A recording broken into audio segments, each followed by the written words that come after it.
পরে আমরা আলীর কাছ থেকে, আলীর পরে পরে আমরা সালেহীনদের কাছ থেকে। হ্যাঁ, আহলে বাইত, তাহলে আমরা যদি সত্যিকারের নবীর উম্মত হই তাহলে এই হাদিসটা মানবো না বলুন? এটা তিরমিজি হাদিস, বুখারী শরীফের ক্লাসে একদম মৌলবি দাস্তারে ফাজিলাত নেওয়ার আগে, পাগড়ি নেওয়ার আগে এই হাদিসগুলো পড়তে হবে। তুমি মামলা দেখালে আমি তো মানবো না, নিয়ে আসো দলিল। তাহলে কি বোঝা গেল? যারা এই হাদিসগুলো মানলো তারাই মুমিন, আর যারা মানলো না তারা মুমিন। এবার আসুন আর একটা কথা, মওলা আলীকে এত বড় উচ্চ পদ কেন দিয়েছিলেন? তাই তো। এবার আসুন কিতাবটার নাম বলি, আপনি কিতাবটা দেখতে পাবেন। এবং এই কিতাবের মধ্যে আল্লামা বিশ্ববিখ্যাত তাফসিরকারী, কোরআনের তাফসিরকারী আল্লামা জালালউদ্দিন সিউতি রাহমাতুল্লাহ আলাইহি, কিতাবের নাম তাফসিরে জামাইল হাদিস শরীফের মধ্যে নকল করছেন যে আল্লাহর নবী সমস্ত সাহাবায়ে কেরামের মজমুয়াতে উঠলেন, কোরআন পাকটাকে নিলেন। কোরআন পাক তখন সম্পূর্ণ কিন্তু আয়াত নাজিল হয়নি, মানে আয়াত নাজিল হয়েছিল কিন্তু বাইন্ডিং যেটা আপনি পেয়েছেন তখন বাইন্ডিং ছিল না, বিভিন্ন জায়গায় ছিটকাট ছিল। কিছু আয়াত হযরতে মাওলা আলীর হাতে দিলেন। নবী কি বলছেন হাদিস শরীফটা? আল কোরআন মাআল আলী ওয়া আলিউন মাআল কোরআন, আলী কোরআনের সঙ্গী, কোরআন আলীর সাথী। সাহাবায়ে কেরাম বলছেন ইয়া রাসূলুল্লাহ আপনি সাহাবীকে কেন দিলেন না? তো নবী বলছেন আমি যতদিন আছি সাহাবীরা ততদিন, যারা আমাকে দেখবে সাহাবী হবে, আমার পরে তারা। আর সাহাবীর দরজা থাকবে না, আমি থাকবো না। কিন্তু তোমরা হয়তো 100 বছর 150 বছর বাঁচবে, তাই তো? সাহাবীদের বংশ আছে? আছে কি বলেন? আছে? নাই। সাহাবীদের বংশ নাই। তাহলে সাহাবীরা 100 বছর কেউ 150 বছর, তোমাদের হাতে কোরআন দিলাম, 150 বছর পর কোরআনের কোন পরিচয় থাকবে না। বড় বড় যারা কবি লিখে গেছেন তাদের কিতাবগুলো দেখেন আপনি খুঁজে, যেমন অনেক হাদিসের লেখক নাই, তিনারা ইন্তেকাল করেছেন, পর্দায় নিয়েছেন, বড় বড় মুহাদ্দিস, তিনাদের কিতাবগুলো ইমাম সাহেবরা করেন কি এখন ইন্টারনেটের যুগ, মোবাইলে ডাউনলোড করে বার করছেন। তাহলে ইমাম মানে রাবি তো নাই, লেখক তো নাই, বর্ণনাকারী তো নাই, কিন্তু কিতাবগুলো আছে এখন ইন্টারনেটে। তাহলে এদের ছাপাবার আছে। তো নবী বলছেন সাহাবী তোমরা 150 বছর 100 বছর 200 বছর পর চলে যাবে, কোরআন কিন্তু মিটে যাবে, কোরআনকে নিস্তনাবুদ হয়ে যাবে। তার জন্য আল্লাহর নবী এখানে বললেন কি যে আল কোরআন মাআল আলী ওয়া আলিউন মাআল কোরআন, আলী কোরআনের সঙ্গী, কোরআন আলীর সঙ্গী। এখানে একটু ভালো করে বুঝবেন, যখন আল্লাহর নবী কোরআন দিলেন ওই সময় নবী পাক বললেন যে আমার নবীর নবুয়ত শেষ, আমার পরে আর কেউ নবী হবে না। যদি আমার পরে নবী কেউ দাবি করে সে পাক্কা কি কাফের।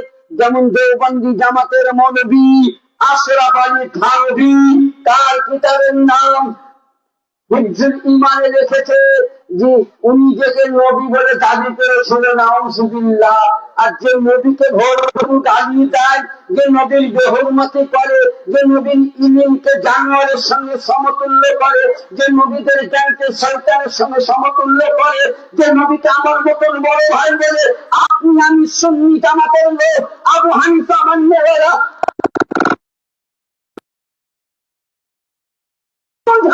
দেওবন্দির বাড়িতে বেটির বিয়া কি করে দিতে পারছেন? লজ্জা করা উচিত মুসলমান। আপনাকে দাবি করছেন আমি বেরেলভী, দাবি করছেন আমি মুজাদ্দিদি, দাবি করছেন চিশতি, দাবি করছেন কাদেরি, দাবি করছেন রাজভী, দাবি করছেন নকশবন্দি। এর দাবি কিছু বলি, যদি রাস্তার মুচি যদি আশিকে রাসূল হয় তো আমি মুফতি নূর হাসান তার জুতোটা আমি মাথায় নিয়ে নাচবো। আর গোলামের পয়সাওয়ালা যদি দুশ্মনের নাবি আমি হয় আমি তাকে লাখ মেরে দেবো। কারণ কথা হচ্ছে নবীর দুশ্মনী করে মানুষ আমরা নামাজ পড়ি, আমরা নামাজ পড়ি বলি না? হ্যাঁ তাই তো। আচ্ছা বলুন, ইমামে হোসেনকে শহীদ কে করেছিল? হ্যাঁ, হিন্দু কাফের, মুসলমান নয়। দাড়িওয়ালা রাখেন, আমি দলিল দিচ্ছি। ইয়াজিদের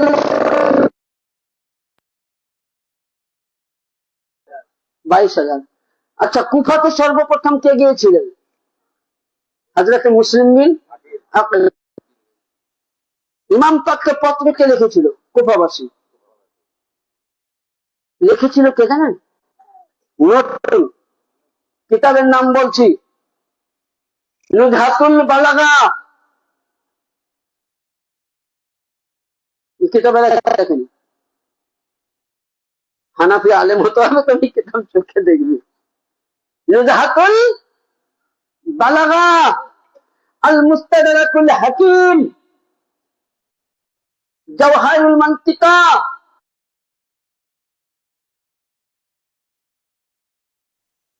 হ্যাঁ, এবং তাফসিরে আল্লামা নিশাপুরী রহমতুল্লাহ আলাইহি। ইমাম পাককে যখন পত্র লেখা হয় 22,000 সৈন্যর মধ্যে 6,000 ছিল আলমী, মোল্লা ছিল 6,000, মৌলবী 3,000 হাফিজ। 6,000 কয় হলো? যোগ করবেন, ভুল করিয়েন না। আর 3,000 ছিল মুফতি মুহাদ্দিস। ইমামে মুসলিম বিন আকীলের সাথে সাথ দিল, তারা কালেমা পড়েছিল, নবীর নামে বাইয়াত গ্রহণ করেছিল। আকা বলি যখনই বললেন ইয়াজিদে পারিদের লস্কর টাকার লোক দেখালো, বলেন ও মুসলমান। হ্যাঁ, ইমাম পাকের মাথা মুবারক ছেদন করে কুফার সন্তান নিয়ে জিহাদ যখন ঘুরাইতেছিল, ওই সময় মুয়াজ্জিন আযান দিতে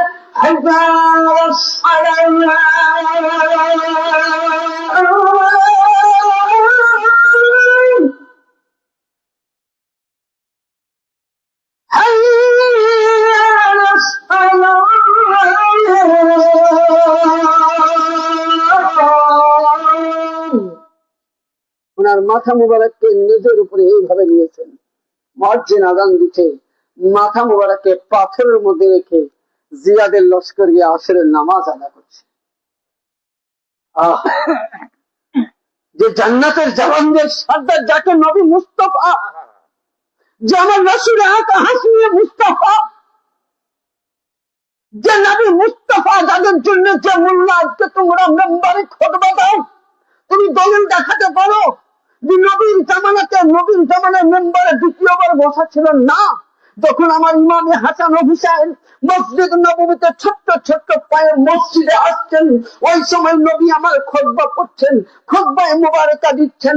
আর খুতবা বন্ধ করে নবী করলেন কি, দুই ইমামকে কোলের মধ্যে উঠিয়ে নিয়ে বলছেন, এই দুনিয়া বলো, এ মদিনাবাসী সাহাবী শুনে নাও, আহাব্বাল্লাহ মান হুসাইন আহাব্বা, ইয়া আল্লাহ আমি এই দুজনকে ভালোবাসি, আল্লাহ তোরা এদেরকে ভালোবাসি, আমার এই দুজনকে ভালোবাসি। যে হুসাইনের জন্য নবী আমার খুতবা বন্ধ করে দেয়, যে হুসাইনের জন্য মসজিদ নববীতে নবী আমার নামাজের মধ্যে 3টি বার সুবহান রাব্বিয়াল আলা বলার জায়গায় 72 বার সুবহান রাব্বিয়াল আলা পড়েছিলেন। 72 বার সুবহান রাব্বিয়াল আলা পড়ার পর আমার মুস্তাফাকে জিজ্ঞাসা করলেন সাহাবীরা, ইয়া রাসূলুল্লাহ আপনি সিজদা লম্বা কেন? ওহী হচ্ছিল। বলেন না না, বলে আমার বেটা আমার পিঠের মধ্যে ছিল। নবী বলছেন শুনে নাও, বেটা পিঠে ছিল, আমি 72 বার সুবহানাল্লাহ সুবহান রাব্বিয়াল আলা পড়েছি। কিন্তু এমন একদিন আসবে যে ইসলামের মধ্যে রক্ত থাকবে না, ইসলাম মুরঝিয়ে যাবে, ইসলাম বন্ধ হয়ে যাবে। এই 72 বার সুবহান রাব্বিয়াল আলার বদৌলতে এই ইমামে হুসাইন 72 জনকে কারবালায় শহীদ করে ইসলামকে জিন্দা করে দিলেন। আল্লাহু আকবার। ইয়া রাসূলুল্লাহ, ইয়া রাসূলুল্লাহ,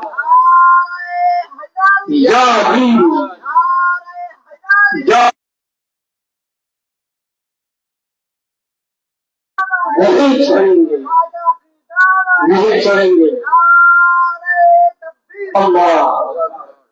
তাহলে যে হুসাইনের জন্য নবী আমার সবকিছু করেছেন, নবী যাকে বুকের মধ্যে বলেছিলেন হুসাইন মিন্নি ওয়া আনা মিনাল হুসেন, হুসাইন আমার হতে আমি হুসাইন হতে।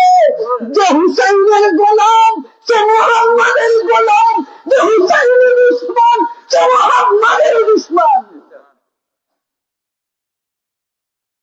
একমাত্র হুসাইনি গোলাম যদি হয় যারা হানাফি পাক্কা সাফাই মাযহাব মাননেওয়ালা মালিকি হাম্বলি, তো নাই। এখন হানাফি মাযহাব আছে, একমাত্র হানাফি দল হুসাইনি গোলাম। এর মধ্যে আবার কিছু মুনাফিকও আছে, বুঝলেন, মুনাফিকও আছে। কিরকম? মাওলা আলীর জামানায় ছিল। কারণ আমি আগে একটা পয়েন্ট দিয়েছি যে আল্লাহ পাক বলছেন, নবী আমি জান্নাত তৈরি করতাম, জাহান্নাম করতাম না। বলছে এমনই একদিন আসবে আপনি চলে যাওয়ার পর গাদিরে খুনের মধ্যে মাওলা আলী জাহান্নাম। হ্যাঁ, তাহলে আজ তুমি ইমামে হাসান ও হুসাইনকে শহীদ করবে, আর তুমি নামাজে বলে রব্বানা যালামনা, আল্লাহ যা কিছু পড়েছি আর পারলাম না, জান্নাত খানা খুলে রাখিস কেন রে আল্লাহ, মুনিদের বাপের ঘরে জান্নাত। আপনি কবরে যাবেন, মায়ের জন্য দোয়া করবেন, আল্লাহ তুমি আমার আব্বাকে জান্নাত দাও বলে, এটা চলবে না। কোরআন পড়েছেন, ইমামকে দিয়ে ফাতিহা করবেন বলে, এটা বেদাত। আমি কিন্তু এখন অব্দি বুঝলাম না রে মোল্লা, দাঁত কলা কোনটা দিব দেখায় একবার। সবই যদি বেদাত হয়, তাহলে মোল্লা তুমি যে বেতন নাও এটাও বেদাত, পাকা মসজিদে নামাজ পড়ে এটাও বেদাত, এসিওয়ালা ঘরে থাকে এটাও বেদাত, তুমি যে মোবাইল স্ক্রিন টাচ চালাও এটাও বেদাত, মোটরসাইকেল ট্রেন চলে এটাও বেদাত। কিন্তু নবী মুস্তাফা বলেছেন এগুলো হলো বেদাতের হাসনা। আর ছেলে যদি দোয়া করে, বাবা যদি দোয়া করে স্ত্রীর জন্য, এটা বেদাত নয়, সুন্নতে মুস্তাফা। যা করবে সবই বেদাত, তাই তো? আর যার জন্য নবী মুস্তাফা, যাকে নবী এত ভালোবেসেছিলেন, নবী এত অন্তর দিয়েছেন, নবী বলেছেন হুসাইন মিন্নি ওয়া আনা মিনাল হুসেন, হুসেন আমার হতে আমি হুসাইন থেকে। তাহলে হুসাইনও আলাদা নয়, নবীও আলাদা নয়। যদি কেউ হুসাইনকে আলাদা করতে চাও, তাহলে তুমি নিজেই আলাদা হয়ে যাবা। তাহলে মুনাফিকগিরি করবেন না, এক দলে থাকুন, এক দলে থাকুন। আর যারা আজকে সুন্নি জামাতে রয়েছেন, আমি চ্যালেঞ্জ করে বলছি, কয়টা ফিরতে হবে কিয়ামতে? ৭৩টা। কয়টা হবে? ৭৩। আমি বলছি না, আল্লামা ইমামে ফখরুদ্দিন রাজি রহমতুল্লাহ আলাইহি, তিনার বিশ্ববিখ্যাত কিতাবের নাম তাফসিরে কাবীর, ৪র্থ খণ্ড, পৃষ্ঠা নম্বর ১৯৬। তিনি বলছেন কি, যে আমার মাতা আলা হুব্বে আলে মুহাম্মাদিন সাল্লাল্লাহু তাআলা আলাইহি সাল্লাম, ওনাকে জিজ্ঞাসা করলেন যে হুজুর কিয়ামতের ময়দানে ৭৩টা ফিরকা হবে, ৭৩টার মধ্যে কোন দলটা জান্নাতি যাবে? তো হুজুর আমার মাওলানা ইমামে ফখরুদ্দিন রাজি বলতেছেন, আমার মাতা আলা হুব্বে আলে মুহাম্মাদিন সাল্লাল্লাহু আলাইহি সাল্লাম, ওই ব্যক্তি সুন্নাত ব্যক্তির অন্তরের মধ্যে হুসাইনি মহব্বত, যে ব্যক্তির অন্তরের মধ্যে খাতুনে জান্নাতের মহব্বত, যে ব্যক্তির অন্তরের মধ্যে হযরতে মাওলা আলীর মহব্বত, রাসূলের মহব্বত, এই যে আলী করলো, যে হুসাইন করলো, যে পাঞ্জাতনে ডঙ্কা বাজালো, আমার মাতা আলা হুব্বে আলে মুহাম্মদ সাল্লাল্লাহু আলাইহি ওয়াসাল্লাম, আমার মাতা আহলে সুন্নাত ওয়াল জামাত। এই হলো সুন্নতি জামাত দল, এই হলো জান্নাতি দল। বাকি গায়ের মাযহাব সব ৭২ জাহান্নামী দল। এটা আমি ফয়সালা দেইনি, ফয়সালা দিয়েছেন ইমাম ফখরুদ্দিন রহমতুল্লাহ আলাইহি এবং রাসূলের হাদিস থেকে। তাইলে যারা আলী কালিমাওয়ালা, আমাদের জন্য জান্নাতের প্রয়োজন নাই। কারণ জান্নাতের প্রয়োজন কার? কার জান্নাতের প্রয়োজন বলুন তো দেখি? হ্যাঁ, দেখো আমার চাচা মুখ খুলেছে, চাচা এবার মুখ খুলেছে। যাক মাশাআল্লাহ। জান্নাত কার জন্য? জান্নাত আলিওয়ালার জন্য। তবে আলিওয়ালাকেও বলবো আমি হাত জোর করে নামাজ পড়তে হবে, বাবা নামাজ পড়তে হবে, ইনশাআল্লাহ লাস্টে শোনাবো। জান্নাত কার জন্য? মাওলা আলী পাক বলতেছেন, আল্লাহর নবী বলতেছেন যে জান্নাত ও দোজখের বন্টনকারীকে মাওলা আলী। কিয়ামতের ময়দানে জান্নাত এবং দোজখের বন্টনকারীকে মাওলা আলী। এবং আপনি আমি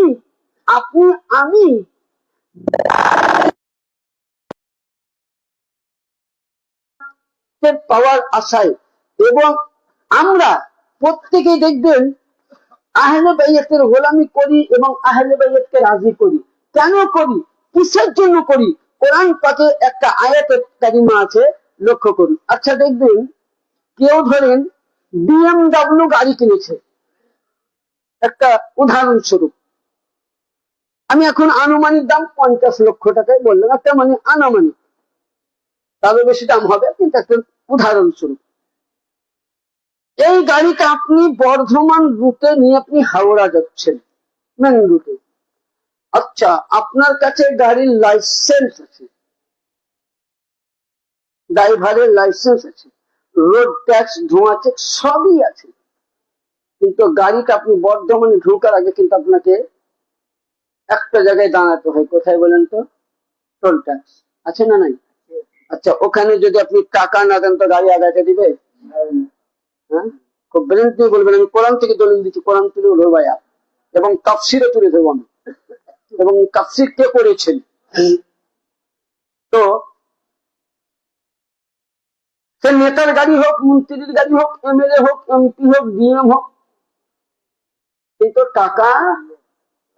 আচ্ছা, তাহলে আপনার 50 লক্ষ টাকার গাড়ি কোনো ভালোই থাকলো না, থাকলো রোড ট্যাক্সও কাজে লাগলো না, টোল ট্যাক্সও কাজে লাগলো না, কি কাজে লাগবে?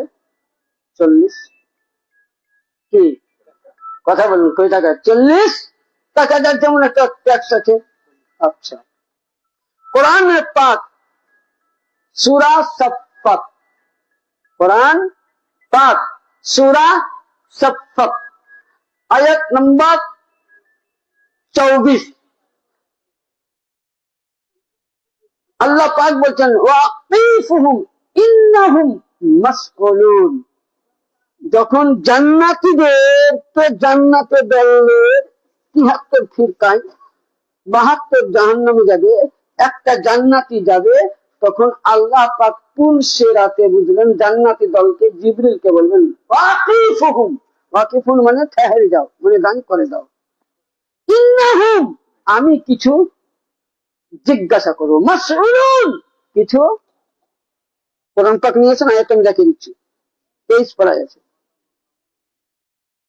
24 নম্বর আয়াত। ওয়াকিফুহুম ইন্নাহুম মাসউলুন, আমি তাকে দাঁড় করে দাও, কিছু জিজ্ঞাসা করব। কি জিজ্ঞাসা করব?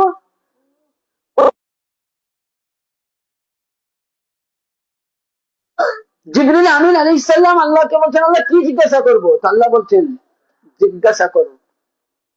কি জিজ্ঞাসা করছেন? এবার এই আয়াতের তাফসীর করছেন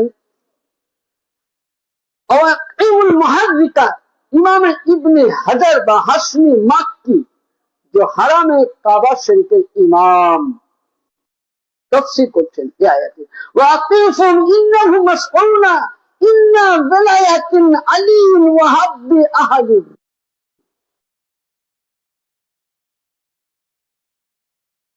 আয়ু পেয়েছিল, ওর অন্তরে সর্বপ্রথম আলীর বেলায়েত কেউ কি স্বীকার করেছিল? যদি বলে স্বীকার করেছে, তারপরে জিজ্ঞাসা করে আহলে বাইতে মুহাব্বত করেছিল। ওই সময় দেখা গেল আপনার কাছে নামাজ আছে, আপনার কাছে জিকির আছে, কোরআন তেলাওয়াত আছে, সাদকায় আছে, হজ আছে, সারা রাত্রে তাহাজ্জুদ আছে। এমনও হয়েছে যে আপনার কাছে আলীর ব্যাপারে পৌঁছেনি বা আলীর ব্যাপারে জেনেও আপনি নেননি, ওই সময় আল্লাহ বলছেন আল্লাহ এর কাছে তো নামাজ আছে, রোজা আছে, হজ আছে, যাকাত আছে, সাদকা আছে, সবই আছে। আল্লাহ এটা বলছেন এ জিবরিল আমিন, এ তো হয়তো দূরের কথা, বলছে তাকে যদি 70,000 নবীর নেকি দান করা হয়, নবীদের নেকি বিফলে যাবে? যাবে? ওই জায়গায় যাবে। বলছে 70,000 নেকি যদি ওই বান্দাকে দান করে দেওয়া হয়, আর ওর মধ্যে যদি আলীর বেলায়েতের শিকার নয়, আহলে বাইতের মহব্বত নাই, শুধু ফিনারে জাহান্নামা খালিদিনা ফিহা আবাদা, তাকে জাহান্নামের মধ্যে ভরে দাও। এমন না তোমার হজ বেকারে গেল, নামাজ বেকারে গেল, সাদকা বেকারে গেল, ছিল্লা বেকারে গেল, তবলিগি বেকারে গেল, খুলনা বেকারে গেল, পীর মানলে না, ওলি মানলে না, গৌস মানলে না, খাজা মানলে না, মুর্শিদ মানলে না, ওলি মানলে না, আহলে বাইত মানলে না, তোমার নামাজ তোমাকে জাহান্নামের মালা করে দেওয়া হবে।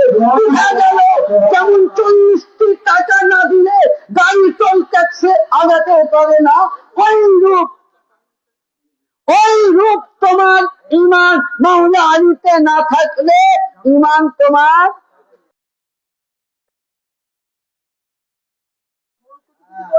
দরবার। কি হলো, শেষ করবো?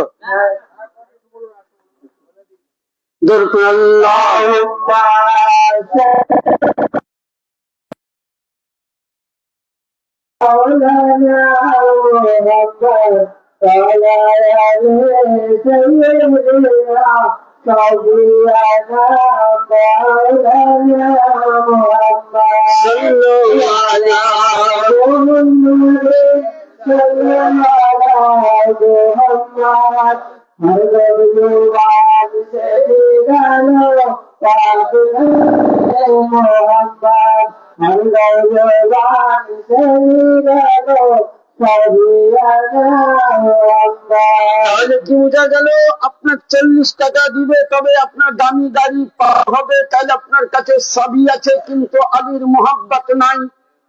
যদি কোন মানুষ মাকামে ইব্রাহিমে মুসাল্লায় দাঁড়িয়ে মারা যায়, মোহাব্বতে আহলে বাইত নাই তো জাহান্নাম যাবে। কাবা চুমতে চুমতে যদি মারা যায়, আহলে বাইত নাই তো জাহান্নামে যাবে। নামাজের অবস্থায় মারা গেলে জাহান্নামে যাবে। আর মোল্লা কি করে গ্যারেন্টি যাও যে এই দোয়া পড়ো তবলিগ করো জান্নাতে যাবে? মনে তো আমার খাওয়ার ভয়ে জান্নাত আমি খুলবে আর ভরবে, বলে না, বলে হ্যাঁ বুঝলেন? জান্নাত। আরে আমি বলছি না ওয়ান্তা আকসামুল জান্নাত আলী ওয়ান্তা আকসামুন নার আলী, বলছে যে ব্যক্তি জান্নাত পাবে তাকে আলীর কাছে যেতে হবে ময়দানে, আর জাহান্নাম পেলে আলীর কাছে যেতে হবে। এবার বলুন বিচার আপনাদের, জাহান্নামে যাবেন তো আলীর সামনে, যাতে জাহান্নাম নিতে আলীর কাছে যেতে হবে। আজকে আমাকে দেখে নিয়েছেন এনারা জালসা করতে, আপনারা শুনছেন, আমি ভাত কার কাছে যাবো? খাবার পরে খাবার নিতে ওনাদের কাছে আপনাদের চাইলে পাবো? মানে না চিনলে আপনাদের মৌলবী সাহেবকে খেতে দিব, কোনটা একটা শঙ্কা করবে, আর ওনার যা পাবে কত কিছু করেছে, তাই তো? হ্যাঁ, তো কথা হচ্ছে বেশি সময় নেব না, ইনশাল্লাহ শেষ করবো। এটাই হোক, আমি আপনাদের পাশে আছি, অসুবিধা নাই। আমি বোলপুরে আছি, একদম টাউন বাজারে, যখন মনে হবে কল করবেন, পেয়ে যাবেন। এটা হলো আমার মসজিদের ক্যাশিয়ার বলেন, মার্জেন বলেন, ভারপ্রাপ্ত সবকিছু উনি আমার। এবং মাশাআল্লাহ উনি হয়তো আলিম নাই, অনেক কিছু হাদিস কোরআন নিয়ে আলোচনা রাখেন। উনি খুব আশিক আহলে বাইত, হয়তো উনি অন্য দরবারে মুজাদ্দিদি তারিকার মুরিদ, কিন্তু খুব আশিক আহলে বাইত এবং খুব নেককার। আমি মানে ওনার মুখের সামনে বলছি না, আজকে আমি বহু জায়গায় জালসা জুলুসে যাই, মানে এরকম আদর্শবান মানে আলেম বলে না, যে আলিমই দেখবে তাকে নাম করতে হবে না, মানে এনার মধ্যে তাকওয়া পরহেজগারি আছে। তো বলতে চাইছিলাম যে জান্নাত যদি পেতে হয় তাহলে আলীর কাছে যেতে হবে, আর জাহান্নাম পেলেও আলীর কাছে যেতে হবে। ছোট্ট কথা শেষের দিকে, আমরা ওলি কেন মানি? পীর কোনখান থেকে? কোরআনে আছে রে, খুলে দেখ, কোরআন নাই? হ্যাঁ, আমি বলছি কোরআনে আছে। কোথায়? মৌলভী সাহেবরা বলে ইন্না আতাইনাকাল কাউসার, হে নবী তোমায় কাউসার দান করেছি। নবী পানি খাবে? আমার কথা খুব খারাপ, আমি দলিল দিচ্ছি। আল্লাহ বলছেন ইন্না আতাইনাকাল কাউসার, নবী আপনাকে আমি কাউসার আতা করেছি। কখন? নবীর সন্তান ছিল না? হ্যাঁ, তাহলে নবীর ইসলামকে কে জীবিত করবে? আল্লাহ পাক বলছেন ইন্না আতাইনাকাল কাউসার, হে নবী আপনাকে কাউসার দান করেছি। বলি ফাতেমা আলীর সঙ্গে বিবাহ হবে। ইন্না আতাইনাকাল কাউসার ফাসাল্লি লিরাব্বিকা ওয়ানহার, কিছু আপনি সাদকা করুন এবং আপনি কোরবানি করুন, আল্লাহর উপাসনা করুন। ইন্না শানিয়াকা হুয়াল আবতার, আলী ও ফাতেমার সঙ্গে শাদী মুবারক হয়ে ওখান থেকে 12 ইমাম আসবে, আর 12 ইমাম থেকে যে সন্তান গুলো আসবে এরাই হবে আপনার বেটা, এরাই হবে আলীর আওলাদ, এরাই হবে আপনার সন্তান। মানে পৃথিবীতে যেখানে আল্লাহর বলি এরা প্রত্যেকেই মাওলা আলীর আওলাদ। এটা নয়, এবং আপনাকে বলি যে নবী শুধু এটা বললেন না, নবী আরো বলেছেন যে এরাই হলো নবীর আওলাদ। এবং নবী পাক, নবীর নবুয়ত শেষ, এই নবীর নবুয়ত শেষ করার পর নবীর নবুয়তের কাজের যে আধুরা বাকি ছিল সেটাকে কেউ পূরণ করেনি। যদি পূরণ করেছেন আল্লাহ পাক বললেন নবী আপনার পরে নবী আসবে না ঠিক, কিন্তু আপনার ইসলাম জিন্দা থাকবে, আলীর বেলায়াত দিয়ে জিন্দা। আজকে যেখানে যেখানে আলীওয়ালা রয়েছে, সাইয়েদা রয়েছে, যেমন আপনাদের বর্ধমান ডিস্ট্রিক্টের মধ্যে মঙ্গলকোটের সরজমিনে গৌসে সানি পাক যদি না আসতো তো বর্ধমানওয়ালা ইসলাম পেত না। পূর্ণিয়ার সরজমিনে রওশন আলিয়াল কাদেরী যদি না যেত তো বিহারে ইসলাম যেত না। মেদিনীপুরের সরজমিনে মওলা পাক না আসলে ইসলাম আসতো না। তাহলে এরা হলো আওলাদে আলী, এরা হলো নবীর আহলে বাইত। মেদিনীপুর দরবার হলো আলীর দরবার, মেদিনীপুর দরবার হুসাইনি দরবার, মেদিনীপুর দরবার শাহীন সাহেব আব্দুলের দরবার, মেদিনীপুর দরবার রাসূলুল্লাহ দরবার। এই দরবারের মুস্তাকি করা মানে জাহান্নামে যাওয়া।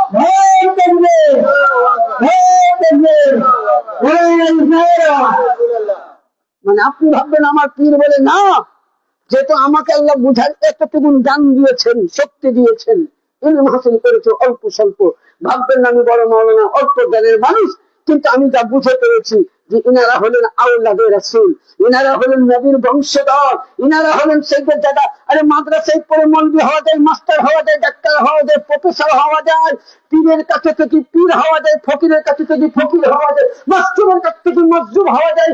সৈয়দ বংশ আজকাল টাকা দিয়ে পাওয়া যায়, সৈয়দ লিখতে সময় লাগে, সৈয়দ লিখতে সময় লাগে না। কিন্তু আওলাদে বলি, আওলাদে আলী হতে গেলে, মাওলা আলীর বংশ হতে গেলে মেদিনীপুর দরবার, ছোট্ট কথা, মেদিনীপুর দরবারের সিলসিলা সংক্ষিপ্ত বলি। গৌসে পাকের 3 নম্বর ছেলে নাম হচ্ছে আব্দুর রাজ্জাক পাক। গৌস পাকের 19টা ছেলে, কয়টা ছেলে? 19টা। সিরাতে গৌসে আজম যদি কাউর কাছে আছে তো দেখে নিবা, 19টা ছেলে, বা আল বাজিয়াতুল আশার কিতাবের মধ্যে আছে। 3 নম্বর ছেলে আব্দুর রাজ্জাক পাক। আব্দুর রাজ্জাক জিল্লি, জিল্লি হলেন গৌস পাকের পোতা। আব্দুল্লাহ জিল্লি 3 সন্তান 1 পোতাকে নিয়ে বাংলার বুকে আসলেন মঙ্গলকোটের সরজমিনে। আব্দুল্লাহ দিল্লির বেটার নাম জাকের আলী আল কাদরি, বেটার নাম রওশন আলী আল কাদরি, পোতার নাম তোফায়েল আলী কাদরি। এই 3 জনকে রেখে আবার বাপ বেটায় হামাম বাগদাদ চলে গেলেন। তাহলে গৌসে সানি পাক হলেন গৌস পাকের, গৌসে সানি পাক হচ্ছেন গৌস পাকের বড় আব্বা হচ্ছেন উনি। তাহলে তিনি গৌসে পাকের মায়ের সিলসিলা খুঁজবেন তো হযরত ইমামে হাসান বাপের সিলসিলা খুলবে, তো ইমামে হোসেন গৌসে সানি পাকের সিলসিলা খুলে ইমামে হাসান ইমামে হোসেন। তাহলে বুঝা গেল গৌসে সানি পাক, কুতুবে রব্বানি পাক, কুতুবে বাইন পাক, আলা হুজুর মোহাম্মদ পাক, পর্দা হুজুর, পীর মুর্শিদ পাক এবং বড় হুজুর পাক, কিবলা ও কাবা, ছোট হুজুর পাক, সাইয়্যিদুল সাইয়্যিদ ওয়াসিলাল কাদি এবং ইয়াসুবাইয়াল কাদি, ইনারা প্রত্যেকেই হলেন হাসানি হুসাইনি নূর। yani মাদ্রাসায় পড়ে মোল্লা মন্দি হবে, আহলে বাইত হতে গেলে নবীর ঘরানার রক্ত হতে হবে।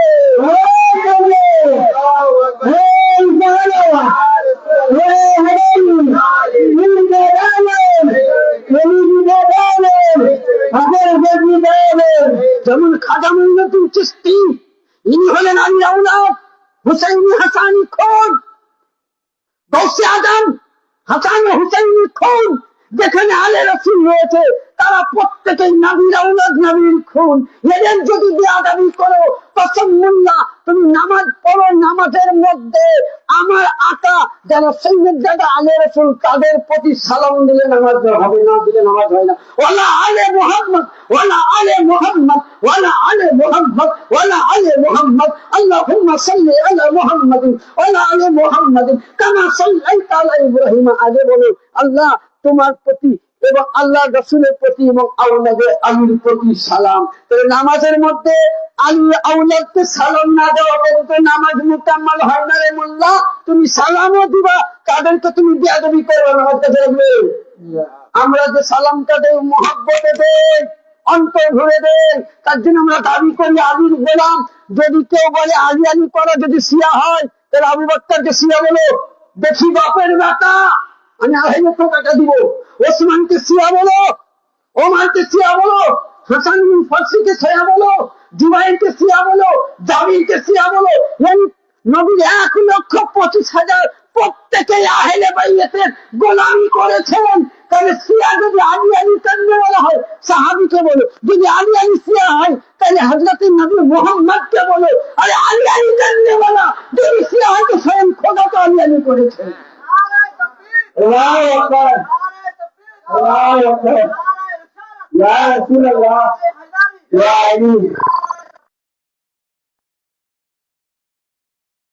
আছে অমিন শিয়াতে আলা ইব্রাহিম, শিয়া মানে হচ্ছে অনুসরণকারী। ইব্রাহিমের মশলায় যারা চলতো তাদেরকে শিয়া বলতো। খালি ফতোয়া দিয়ে দিলাম বা বলে বলে মারলাম ঢাল, লাগলো লাগলো, না লাগলো পাকাম, তাই তো। আমি অনুরোধ করবো দুটা জিনিস। দেখুন, যে যেখানকার পীরের মুরিদ মাশাআল্লাহ প্রত্যেক পীরকে শ্রদ্ধা করবেন, আর যারা আলে রাসূল তাদের তাজিম করবেন। আর 2 নম্বর, হাক্কানি বলির বেয়াদবি করবেন না। আমরা কেউ খাজার গোলাম, কেউ নকশবন্দির গোলাম, প্রত্যেকে আল্লাহর বলি, কেউ মেদিনীপুরের গোলাম। আমাদের দরবারে শান অনেক আছে, বলে বিশেষ করতে পারবো না। তবে একটা কথা বলবো আমার বাপজি ভাইদেরকে লাস্টে, সকলেই কিন্তু নামাজ আদা করবেন, নামাজটা পড়বেন। সকলে বলুন ইনশাআল্লাহ, ইনশাআল্লাহ, জোরে বলুন ইনশাআল্লাহ। মানে ভাই বলছে যে না বললে তো হবে না, খিচুড়ি আছে খেতেও দিবেন। মানে একটা কথা বলে এই পাশেই ঘুরেন আপনাদের ভেদ, আমাদের রাজা যা বলবেন তাই শুনবো আমরা প্রজা। বলে ঠিক আছে, কত লোক আছে? 250 বলে হাত উঠাও। বলে আমরা শপথ করছি, ওরাও মানে বুঝতে পারেনি যে আমাদের এত বড় ফাঁসাবে। বলছে আমরা শপথ করছি। আমি বলছি বলে শপথ করলাম আজ থেকে 5 ওয়াক্ত নামাজ পড়বো। এর মধ্যে 10টা ছেলেকে বাকি ছেলেকে হুজুর ওয়াদা করলাম নামাজ পড়বো। তো এই যে করিয়েছিলাম, তো আল্লাহ আমাকে করায়নি, আমার জবান যে আল্লাহ পাক হেদায়েত দিয়েছিল, তারা এখন প্রত্যেকে 250 ছিলেন নামাজি। অনুরোধ করবো হজ্জের করে, যদি আপনি হুসাইনি গোলাম হন, আলীর সন্তান হন, যদি মেদিনীপুর দরবারকে ভালোবাসেন, তো আপনার পীরকে লক্ষ্য করুন। আপনার পীর জীবনে কোনদিন মসজিদ ছাড়া নামাজ পড়েনি মেদিনীপুর দরবারে। বড় হুজুর বলেন, ছোট হুজুর পাক বলেন, শাহজাদা বলেন, মেদিনীপুর ছাড়া এখনো ওনারা মেদিনীপুরের সবচেয়ে নাসির হুজুররা জীবনে কোনদিন নামাজ কাজা করেনি, জামাত ছাড়া নামাজ পড়েননি, ইমামের পিছনে পড়েছেন। আপনার নিজের পীরকে লক্ষ্য করুন, উনিও নামাজ পড়েন। খাজা পাককে লক্ষ্য করুন, উনিও নামাজ পড়েন। গৌসে পাককে লক্ষ্য করুন, উনিও নামাজ পড়েন। যেন আল্লাহ পাক আপনাকে আমাকে সকলকে যেন তৌফিক দান করেন। সকলে বলে আল্লাহুম্মা আমিন। এখান থেকে আমার বক্তব্য করলাম এটি, গলা ও ভাষার মাধ্যমে ভুলে বুঝতে ক্ষমা প্রার্থী। তবে আস্তে